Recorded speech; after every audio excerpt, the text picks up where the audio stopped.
Saat mendirikan sholat, kita perlu tahu bahwa ada sholat yang sah dan ada sholat yang diterima. Sholat yang sah belum tentu diterima oleh Allah SWT. Karena kalau kita mengerjakan sholat yang sah sesuai syarat dan rukunnya, ya boleh jadi itu hanya menggugurkan kewajiban, tetapi belum diterima oleh Allah SWT. Nah, ketika kita mendirikan sholat, ya kita perlu agar sholat kita itu diterima, tidak hanya menggugurkan kewajiban.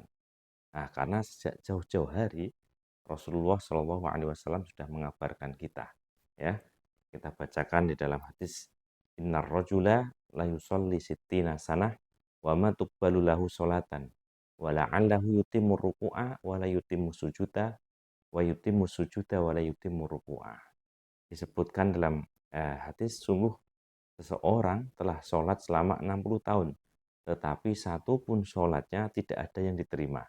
Boleh jadi ia menyempurnakan rukuk tetapi tidak menyempurnakan sujud.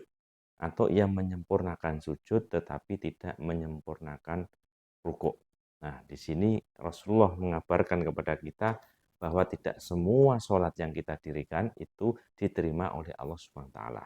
Oleh karena itu, untuk mengetahui sholat kita diterima atau tidak, kita perlu belajar, kita perlu mengkaji apa saja yang membuat sholat kita diterima ataupun tidak. Nah, di dalam hadis sholat 60 tahun tapi tidak diterima, sudah saya jelaskan berbagai sebab eksternal maupun internal yang menjadikan sholat kita ini tidak diterima oleh Allah SWT. Harapannya dengan memperbaiki syarat rukunnya dan juga menghindari hal-hal yang membuat sholat kita tidak diterima, Allah menerima sholat kita. Sehingga ketika Allah menerima sholat kita, Allah akan memasukkan kita ke dalam surganya.